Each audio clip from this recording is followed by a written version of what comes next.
안녕하십니까 시청자 여러분, 박정호입니다. 자, 오늘 수요일인데 수요일에 못 만났던, 보지 못했던 분이 오셨습니다.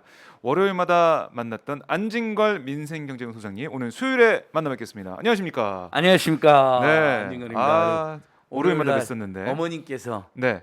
많이 아프셔가지고 아, 서울에 있는 큰 병원에 제가 아유. 하루 종일 따라다니면서 거기서 또 민생 문제를 생각했습니다. 그러셨군요. 왜 시골에 계신 분들이 서울에 이른바 빅5 병원에 오셔야 되는가? 아, 빅4 서울대병원, 네. 현대아산병원, 삼성의료원, 연대세브란스병원. 시골에서는 못 고치는 병이 아직도 많습니다. 지역에서는. 네. 그러니까 그 어르신들이 예를 들면 경북대병원, 부산대병원, 전남대병원, 제주대병원을 가면 사실 똑같은 국립대학교 의대인데 병원인데 네. 이거 아무래도 서울에 있는 큰 병원을 가보시라고. 물론 이제 자식들이나 본인들이 걱정돼서 알아서 서울로 오시는 경우도 있어요. 그렇죠. 일종의 과잉 진료나 과잉 치료도 있습니다. 네. 근데 그게 아니라 실제로 저희 어머님 케이스도 그런데 실제 병원에서 네. 서울의 아산병원에 이걸 잘하는 분이 있으니 어, 가보시라. 예. 그래서 제가 이렇게 느꼈어요. 현대 아산병원 갔는데 사람이 정말 이 코로나 와중인데도 얼마나 많은 사람들이 아프기도 하고 아, 또 특정 병원은 이제 집중이 되니까 그렇죠. 의술이나 과학기술이 지역에 네, 골고루 이렇게 퍼져 있지 않으니까 음. 큰 병원으로 몰려드는 거예요. 아, 정말 바글바글한데 당연히 그렇게 시간도 오래 걸리겠죠. 예.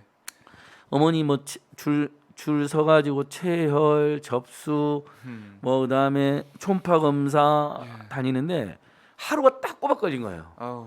그래서 6시 반에 KBS 라디오 생방송을 와야 되는데 오마이뉴스는 수요일로 이렇게 연기라도 옮겼고, 되지만 예. KBS는 안 된단 말이죠. 네. 늦을 뻔했어요. 어머님을 역에 데려다 생방에. 모셔다 드리고 네. 가니까 겨우 도착했어요. 하하하. 아침 10시부터. 네. 아. 숨이 꼴딱 넘어가더라고요. 그러면서 이게 저뿐만 아마 우리 애청자들도 그런 경험도 많이 있으실 거예요. 네, 고향이나 시골에 계신 부모님들 음. 모시고 서울에 있는 큰 병원 가서 애 먹은 적 있는데 그렇게 느끼셨군요. 아니 이걸 지역에 네, 있는 최소한 국립대 병원 네. 그 의술이 골고루 퍼져야 되는 거 아닌가요? 국립대인데 아니 서울대병원에서 고칠 수 있는 걸 왜 전남대병원이나 부산대병원이나 경북대병원은 못 고치냐? 이게 이해가 안 되잖아요. 같은 국립대인데 문제를, 예. 국립대 의대니까 순환 근무를 시켜서라도 의술을 네. 똑같이 베풀어야죠. 그러니까 서울대병원에 사람들이 몰려드는 겁니다.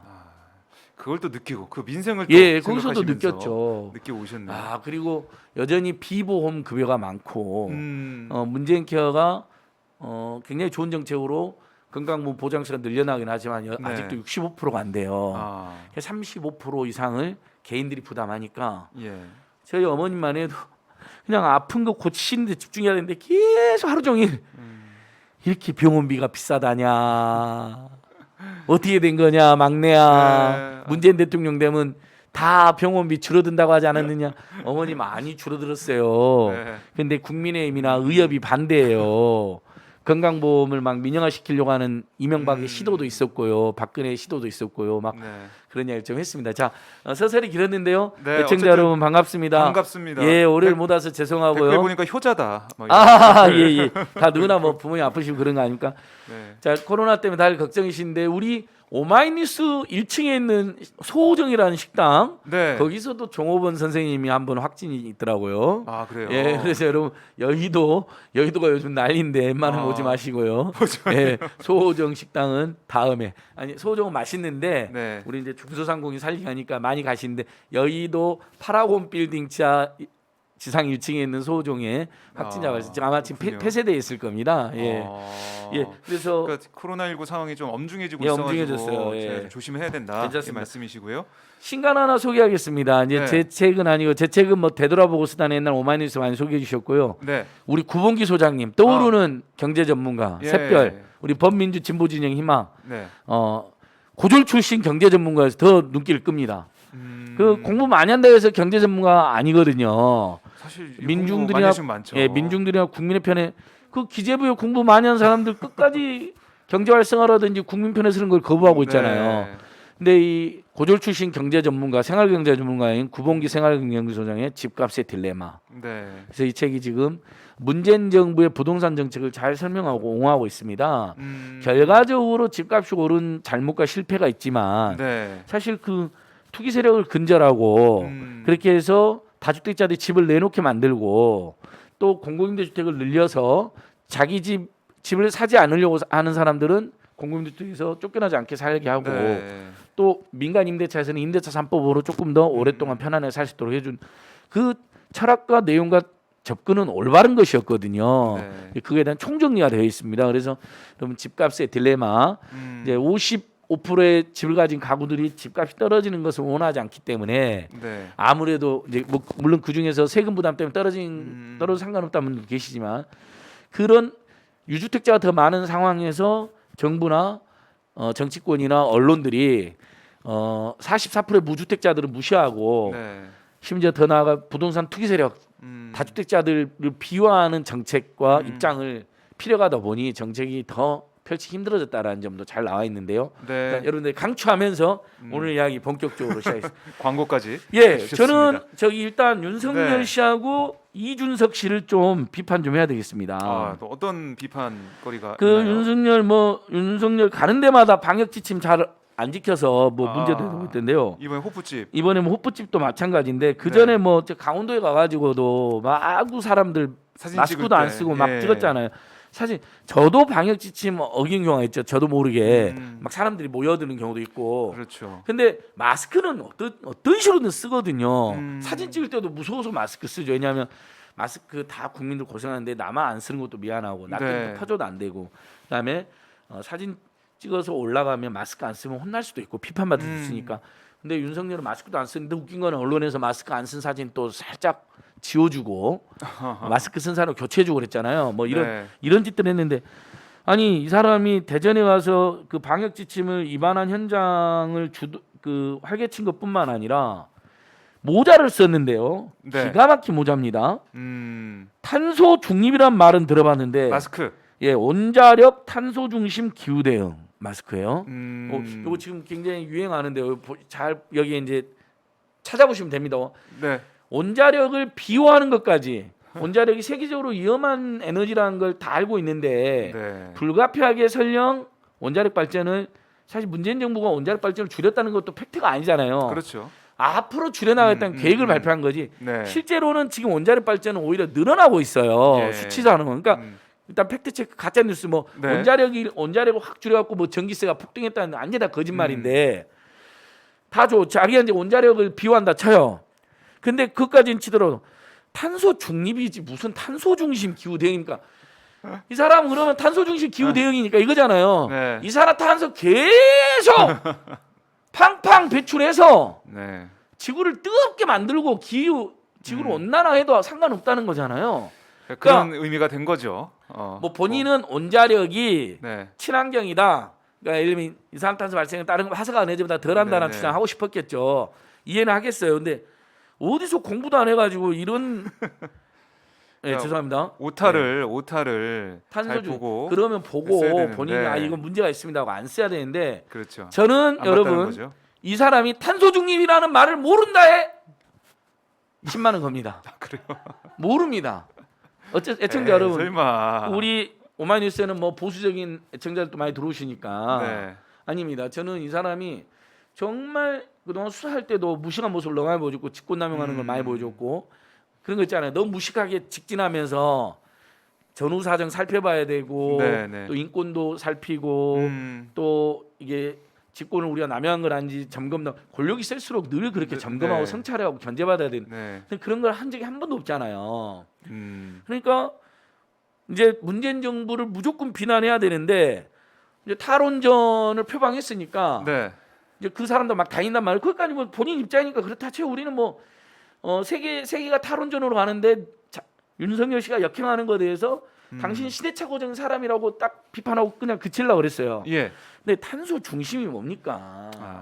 탄소 중립도 아니고 아마 그 뜻도 그 차이도 제대로 모르고 있을 거다라는 생각을 해봅니다. 네. 자, 근데 장이 분석을 해주셨습니다. 예, 제 개인적인 네. 주장인. 그 다음에 근데 또 웃긴 게 우리 이준석 씨 네. 젊은 당 대표에서 조금 달라지길 바랐는데 이 사람은요 또 미코 포고문상 해방 후에 미 포고문상 주둔군 아큐파이 포스를 네.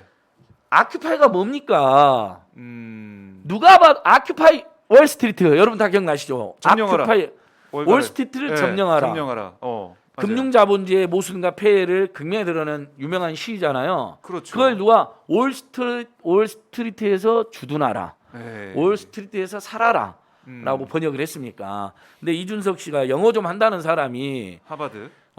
본인은 하버드에서 영어 잘하는데 이번에 미 대사를 만나서도 영어 네. 연습했다라는 황당한 말을 했어요.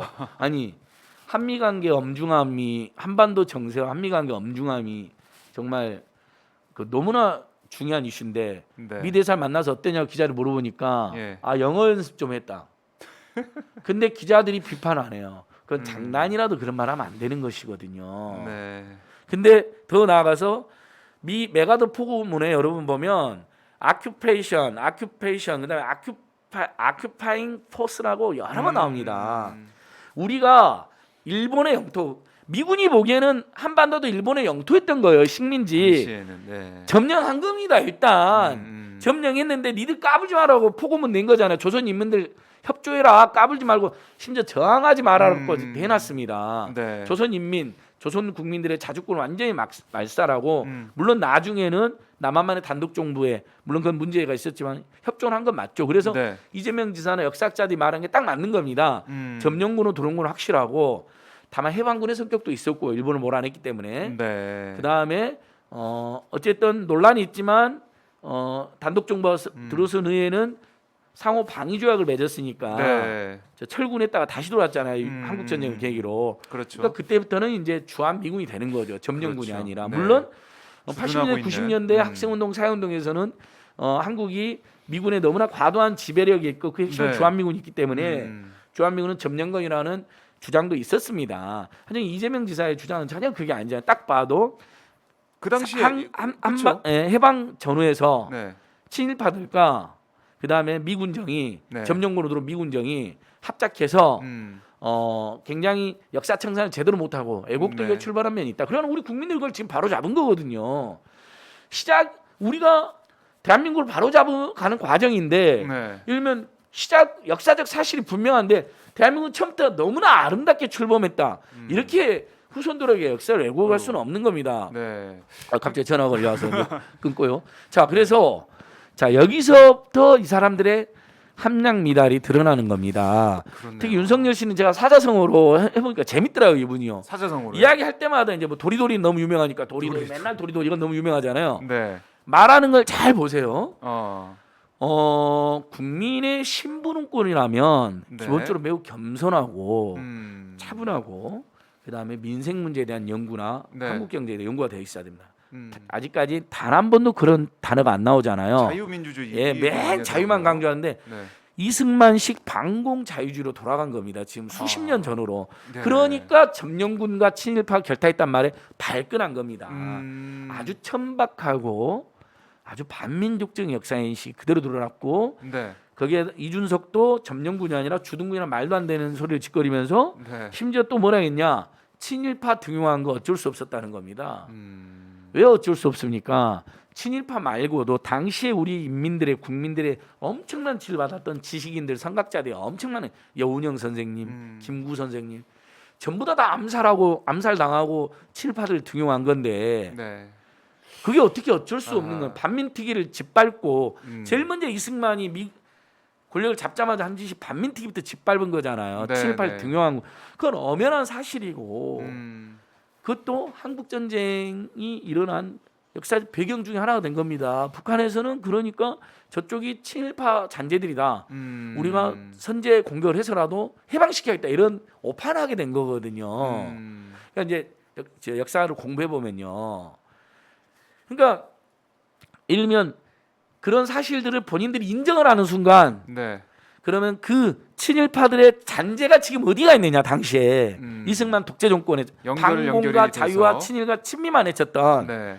그럼 본인들이 바로 자기들이거든요. 아하. 윤선열 일당이고 이준석 대표 일당이거든요. 그러니까 네.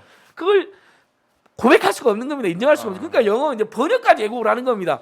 명백한 점령군을 주둔군이라고 하질 않나. 뭐 충격적 역사인식이라고 니들이 충격적인 역사인식이다. 영어 공부도 못하고 네. 아예 번역도 제대로 못하는 자들아. 그러니까요. 그리고 억지로 7.18을 등용할 수 없다는 이야기를 어떻게 합니까? 21세 대한민국에서. 일본 제국자들이 너무너무 좋아하겠죠. 봐라. 니들은 우리가 근대화를 시켜줬고 식민지 시대에 네. 그다음에 니들 대한민국은 우리 친일파가 등용돼서 니들도 인정하듯이 어쩔 수 없었지. 우리 친일파 등용해서 지금까지 한강 이전을 만들었다. 악용할 수가 이렇게 있겠네요. 악용하는 거죠. 네. 친일파 등용할 수밖에 없었다. 그럼 친일파들이 예. 일본으로부터 은혜를 입고 네. 일본으로부터 공부를 한 음. 친일파들이 대한민국의 건국에 주도적인 역할을 했다. 이렇게 가는 겁니다. 그 설령 심각하네요. 그런 면이 예, 일부 예. 있다더라도 친일파 등용은 잘못됐다. 친일파가 아니었어도 일본이 아니었어도 대한민국 얼마든지 조선 민중의 힘으로 근대화될 수 있었고 네. 발전할 수 있었다. 이렇게 이야기해야 되는 거죠. 이게 주체적인 거고 이게 민중적인 거고 이게 민족정기와 역사정에 맞는 겁니다.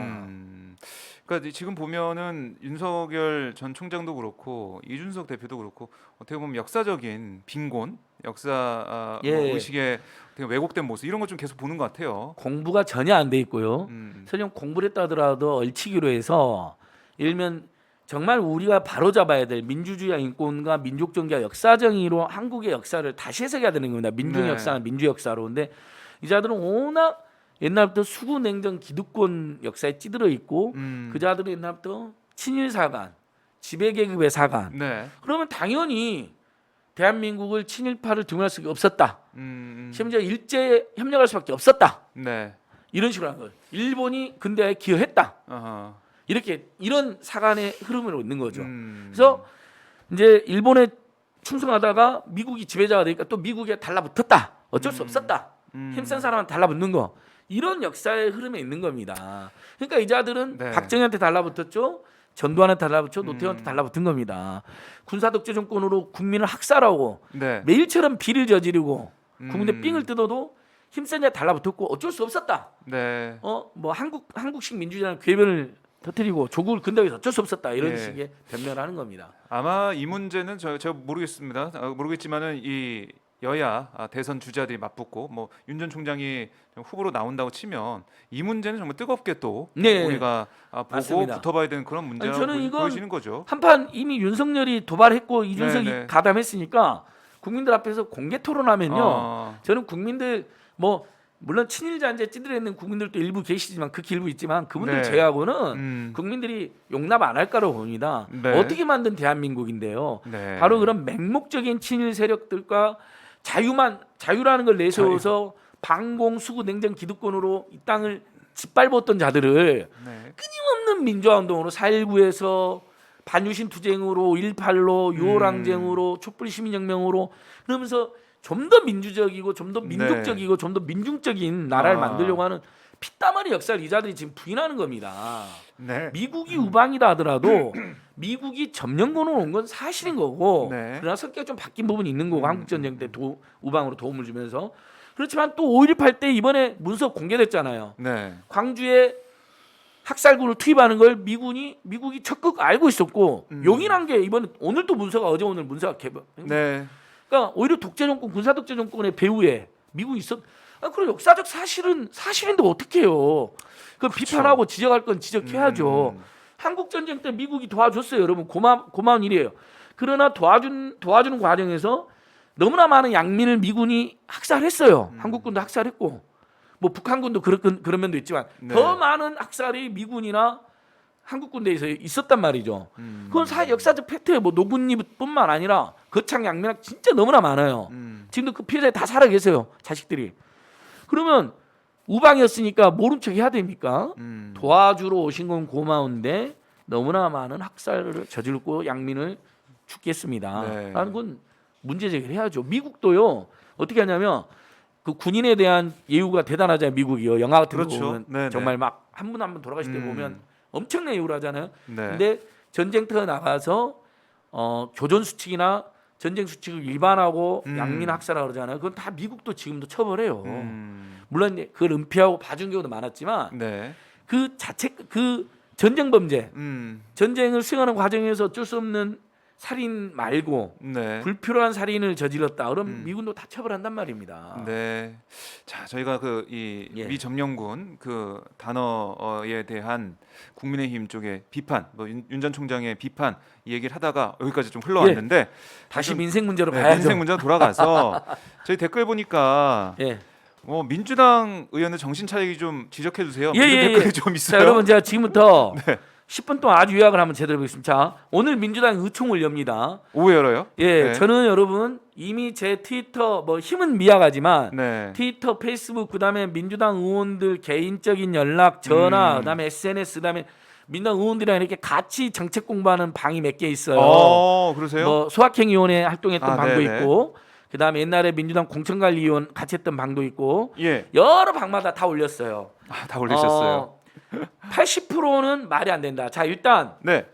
이 80%를 하니까 더 피해를 보거나 더 상대적인 저소득층에 더 많은 지원을 해주자. 2차 때, 2차하고 4차 때 네. 그게 설득력이 있어서 동의했던 분들도 지금 보니까 이게 엉망이거든요. 왜? 이 기준은 또 어떻게 예전에는 할지. 예. 2차, 4차는 정말 피해 업종, 영업 금지, 영업 제한 당하신 분들, 네. 누가 봐도 여행업, 뭐 전세버스 기사님들, 아하. 택시기사님들 이렇게 딱 맞아요. 선정하기가 쉽습니다. 네, 그렇죠. 물론 그것도 논란이 있었어요. 사각지대가 네, 있었고 네. 억울해 탈락하신 분들 있고 지금도 논란이 이어지고 있어요. 중소상공인들은 실제 탈락하신 분들이 있거든요. 2차, 3차, 4차에. 그러니까 결국은 선별하면 이런 논란은 늘 있는데 네. 그다음에 2, 4차는 전 국민적인 논란은 안 생겼죠. 지금은 어떻게 되냐면요. 자, 여러분 상위 20%를 제한다니까 상위가 다 잘 사는 거로 오해하는 분들이 있는데 네. 다시 한번 말씀드리지만 건보료 기준으로 보면 1인당 기준이 320만 원 정도인데 네. 자, 박종 기자님이나 저만 해도 만약 우리 20대 30대 때 우리가 이제 오마이뉴스나 참여연대 같은 좀 가난한 언론사나 네. 단체가 아니었으면요. 그때 제 친구들 20년 전에도 대기업의 대부분들은 중견기업 들어갔는데 월급 3,400만 원 금방 받았어요. 지금 대기업 다니거나 심지어 대기업 아니라 웬만한 중소기업을 가도 네. 한 몇 년 지나면 월급이 300만 원 다 넘습니다. 네. 자, 거기 혼자서 열심히 부동산도 없고 금융자산도 없이 혼자서 열심히 월급 받고 다니는 친구들 다 탈락됩니다. 이 국민들. 1인 건보료 기준으로 하면요. 1인 가구로. 1인 가구라고 하면 3인 가구 기준도 700만 원대 초반대인데요. 네. 자, 보세요. 아이 하나 있고 맞벌이 부부라고 쳐 보세요. 그러면 아이 하나 있고 직장 다닌 거면 한 최소 회사에서 한 10년 안팎 다녔겠죠. 그렇죠. 자, 지금 30대 40대라고 제가 주로 20대보다는 아이 하나 있고 직장 좀 10년 다닌 3인 가구라면 40대 생각해보자. 3인 가구. 네. 자, 엄마 아빠가 웬만하면 엄마 아빠 중에 한 명이 3,400만 원 벌 거고요. 또 엄마 아빠 중에 한 명이 3,400만 원 벌 겁니다. 네. 요 정도는 받고 다 갈 거 아닙니까? 일명 회사 다닌 지 벌써 한 10년 안팎 됐을 그렇죠. 거예요. 연차가 쌓여 네, 있으니까. 5년도 됐을 거고 5년 네. 최소 5년 넘은. 그러면 월급이 3,400만 원 돼요. 둘이 합치면 기준이 넘어가 버립니다. 그렇네요. 부자입니까 이 사람들이? 상위층입니까? 아. 그렇지 않습니다. 그냥 맞벌이 부부죠. 그냥 우리 예, 흔히 볼 맞벌이 수 있는. 부부입니다. 그냥 중산층입니다. 네. 서민 중산층입니다. 그러니까 지금 또 그 외에도 건보료 기준 봐도 직장 가입자들은 재산 안 따지고 월급만 따지잖아요. 네. 그러니까 엄청난 부자거나 고액 자산가 그렇죠. 집안의 아이들이 네, 다 네. 받는데 흑수저들 근데 겨우 이제 공부해가지고 이제 3,400만 원 받는 분들 다 탈락하는 것이고 아. 직장 가입자들에도 이제 지역 가입자들 중에도 네. 자영업자도 엄청 고생했잖아요. 아하. 근데 예를 들면 집이 한 채 있어. 예. 근데 건보료는 집 한 채까지 감안해서 나오거든요. 지역 가입자들은. 그래서 지금 하루 종일 이번에 1년 반 동안 고생했는데 자영업자들 다수 탈락합니다. 아. 지금 안 그래도 소급 적용 안 돼 갖고 속상해 죽겠는데 자영업자들 중에 또 상당수가 자영업자 중에 20%가 탈락하는 게 아니에요. 평균적으로 자영업자는 더 탈락합니다. 직장 지역 후보로 돼 있기 때문에 네, 지역 가입자이기 지역은 때문에 재산 부동산이나 네. 자산까지 감안해 가지고 자동차까지 심지어. 그렇습니다. 네. 근데 네. 집 한 채나 자동차 한 채 있는 집이 어떻게 그게 꼭 부자로 갈 수 있습니까? 흔히들 보는 우리 주변의 평범한 이웃들이죠. 아, 그렇게 문제- 보니까 진짜 어떻게 이게 할 겁니까? 난리가 났습니다.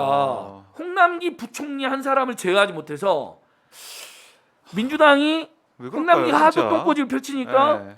홍남기 씨가 70%만 주겠다고 해서 80%를 올려서 국회 통과해서 지금 국회 온 겁니다. 근데 음. 민주당 의원들은 원래 절대 다수가 100%를 주장하던 분들이에요. 네. 왜 2차, 4차는 선별로 줬으니까 이번에는 대통령도 그렇고 여당 대표도 여러 번 이야기 때문에 맞아요. 약속한 대로. 맨 처음에 얘기했었죠. 취재 보시면 알잖아요. 또 네. 저도 민주당 의원들 지금 전화 드려보면 100% 음. 단 한 명도 빠짐없이 음. 100% 줘야 된다, 수정해야 된다는 의견 갖고 계세요. 네. 지금 뭐 최고위원 중에도 뭐 전해숙 최고위원님, 뭐 강병원 최고위원님 전부 다 세게 이야기하잖아요. 맞아요. 예, 송영길 대표님도 국회 연설까지 했을 거예요.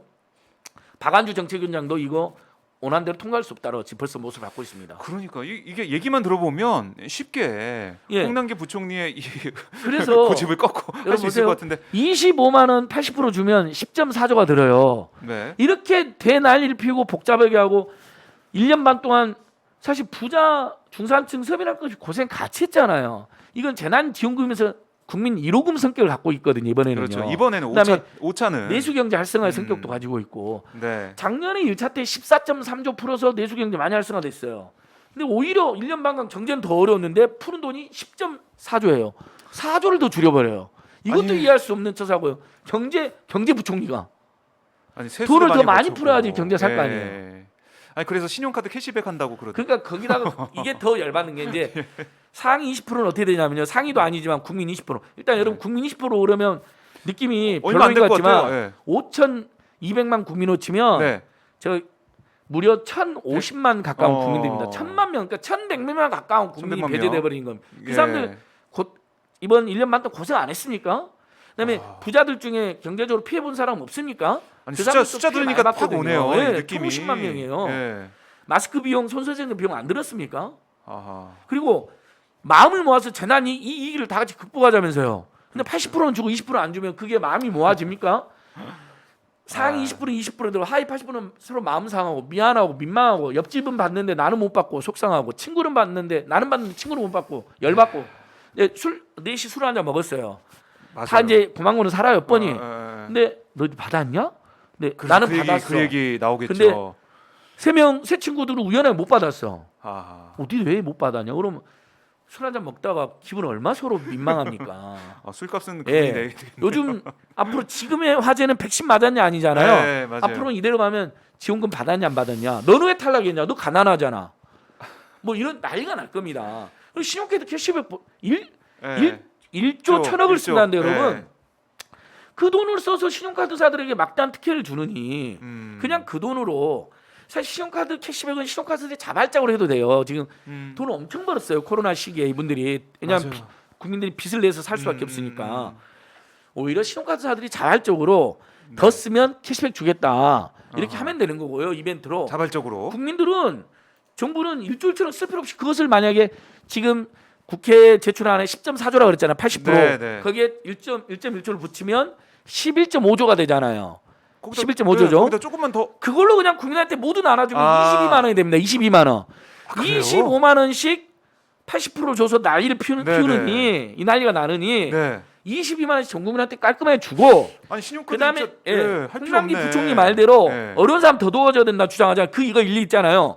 그분들에게는 우리가 항상 주장했잖아요. 네. 저소득층, 피해계층, 취약계층은 지자체하고 아하. 그다음에 중소벤처기업부라든지 다 힘을 합쳐서 네. 지금 추경안에 3.4조가 제출돼 이 사람들 도는 걸 했거든요. 한 4조 정도 늘려서 더 풍성하게 지원해주면 자 보세요. 보편적으로 온 국민한테 지원되죠. 22만 원씩. 네, 네. 누구도 차별받거나 선별받거나 그러니까요. 사각지대고 짜증 안 나죠. 예. 위화감 없죠 서로 간에. 온 국민 다 받아서 기분 좋죠. 내수 활성화되죠.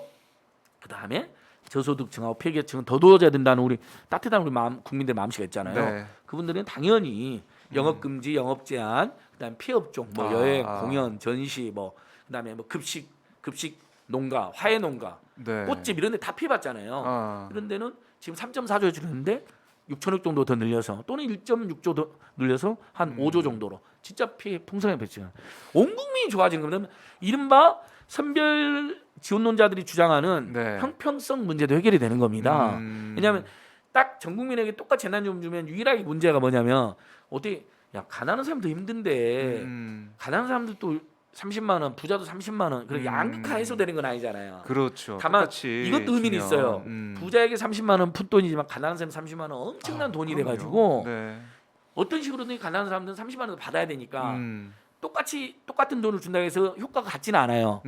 훨씬 효과가 커요. 그러나 네. 형평성에 문제가 있는 건 사실이에요. 음. 그것은 저소득층들이나 더 이제 취약계층. 두텁게 1차 때도 네. 1차 때도 박원순 서울시장님 어떻게 했냐면 음. 전국민 재난지원금 주고요. 서울 시민들 중에 취약계층, 저소득층은 예. 추가로 지원금을 줬습니다. 음. 그렇게 보완하면 돼요.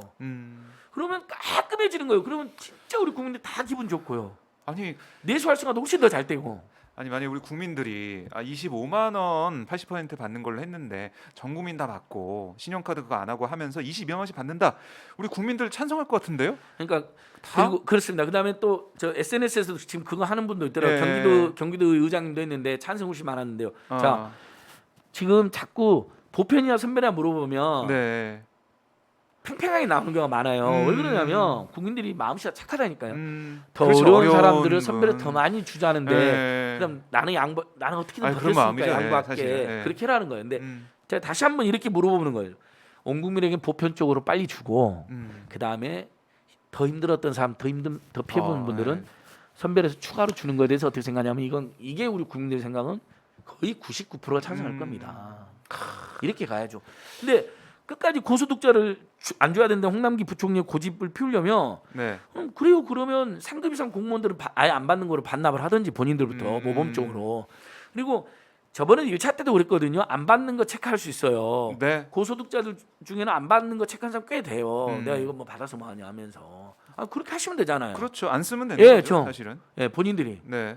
이게 왜 근데 아슬아슬하게 부자도 아닌데 80%에서 90%, 예. 95% 있는 분들을 그다음에 이게 말 20%지 지금 계속 뭐 고액 자산가인 월급쟁이는 배제하겠다니까 배제가 늘어나고 있어요.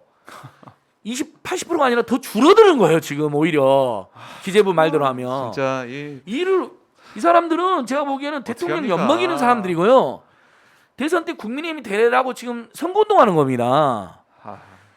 1,100만 명의 국민들이 원성을 사고요. 네. 받는 80% 중에도 상당수가 기분이 나빠요. 얹잖아요. 나를 하위 20%로 만드는 거죠. 하위 80% 만든 거잖아요. 그러면 이 정책으로 1,000만에서 2,000만 사회가 영향을 받아요. 부정적인. 정부에다가 안 찍어버리겠다 이런 말도 자연스럽게 나옵니다. 이 사람들은 기재부는 나중에 국민의힘이 당선돼도 등용될 사람들이거든요. 차라리 갔잖아요. 국민한테 돈 안 쓰려고 하고 네. 가계부채는 막 늘어나도 신경 안 쓰면서 GDP 대비 100% 국가부채 GDP 대비 45% 있다고 마치 나라 망할 것처럼 난리 피우거든요. 근데 이 사람들 특기예요. 옛날 주일 근무제하면 나라 망한다 했어요. 나라 망했습니까, 여러분? 친환경 무상급식하면 나라 망한다고 했어요. 만국병이나 나라 망했습니까? 세계가 지금 칭찬하는 정책이 됐거든요. 네. 최저임금 두 번 처음에 2년 많이 올릴 때 나라 망한다 그랬어요. 경제 망했습니까? 중소상공인들이 좀 예, 어려워져서 예. 그런 문제가 있었긴 했지만요. 국민들에게 소득이 가고 국민들에게 돈을 쓰는 걸 끝끝내 저지 안 하세요. 왜? 네. 국민들은 시의 대상이어서 아주 가난한 사람들만 자기들이 조금 도와주고 나머지는 알아서 하라는 겁니다. 그리고 항상 경제는 국가 주도로, 재벌 대기업 주도로, 가진 자 주도로, 부동산 투기꾼 주도로 그냥 가면 되는 거예요. 나머지 네. 국민들은 입 닥치고 살아라는 거예요. 가난한 나라님도 구제하지 못하니까 니들 입 닥치고 살아. 근데 진짜 죽을 위기에 있는 아주 극빈층은 우리가 시혜차로 좀 도와줄게. 이런 철학이 찌들어 있는 겁니다. 기재부나 국민의힘이나. 좀 화가 나기도 하고 좀 슬프기도 하고 여러 가지 이제 만감이 교차하는 그런 순간입니다. 정말 기가 막히고 그래서 오늘 네. 의총에서 100%를 반드시 바로 잡아야 됩니다. 네. 22만 원씩 모두에게 주는 거로 결의를 하시고 네. 그 다음에 저소득층하고 피해계층하고 취약계층은 지금 정부가 안 내는 안보다 더 많이. 그러면 지금 33조를 내놨잖아요. 여기서 금액이 확 증액되는 금액은 1조도 안 됩니다. 제 생각 같아서는 증액을 한 5조 정도 해가지고 예. 저기 5조 정도 증액을 하면요 추경에서 추가 세수가 40조 들어온다고 전망되니까 지금 33조에서 5조 더 하면 38조잖아요. 네. 지금 아까 말한 것처럼 전 국민한테 30만 원씩 주면 15조입니다. 네. 30만 원씩 15조 주고 그다음에 피해계층 지금 3.4조로 배정돼 있는데 1.6조를 더 배정하면 5조가 되잖아요. 그러면 20조잖아요. 그렇죠. 그러니까 늘어나는 돈이 아까 말한 것처럼 전국민 재난지원에 한 3조, 피해계층한테 한 1.5조 정도 이렇게 늘어납니다. 4조 정도 늘어나면 훨씬 더 풍성해지는 거죠. 그러니까 33조에서 제가 5조 말씀하셨잖아요. 네. 그렇게 됐으면 좋겠어요. 제일 이게 저는 바람직하다고 봅니다. 네. 오늘 안진걸 소장의 목소리 민주당 의원들이 예. 꼭 듣고 예. 오늘 의총에서 현명한 결정을 했으면 그러니까요. 좋겠습니다. 오늘은 제가 네. 여기까지만 방송하고 네. 바로 네. 저기 전국민 재난지원금 지급과 피해계층 추가 지원 네. 이렇게 저 발로 뛰어야 돼서 마무리할까 합니다. 알겠습니다. 예, 윤석열, 이준석 씨 역사 공부 제대로 하시고요. 네. 탈원전 공부 제대로 하십시오. 비판이 좀 설득력이 있어야지 우리가 반박이라고 하죠. 그 다음에 지금 이 전국민 재난지원금을 반대하는 세력들 국민의힘하고 조중동하고 네. 기재부 일부인데 주로 이런 사람들한테 우리가 밀리면 안 됩니다. 네. 국민들 위해서 돈 쓰는 거. 그 다음에 우리 국민들 모두가 힘내는 거 이걸 두려워해서는 안 됩니다. 민주당 지지자 중에 뭐 극문이라고 하는 사람 중에 일부도 정부가 결정했으니까 무조건 따르자는데요. 문재인 정부가 결정하면 다 옳은 겁니까? 아닙니다. 대통령도 100% 줘야 된다고 여러 번 이야기했는데 지금 이게 어떤 과정을 통해서 왜곡된 거거든요. 네. 바로 잡는 게 대통령을 오히려 지키고 도와주는 길이죠.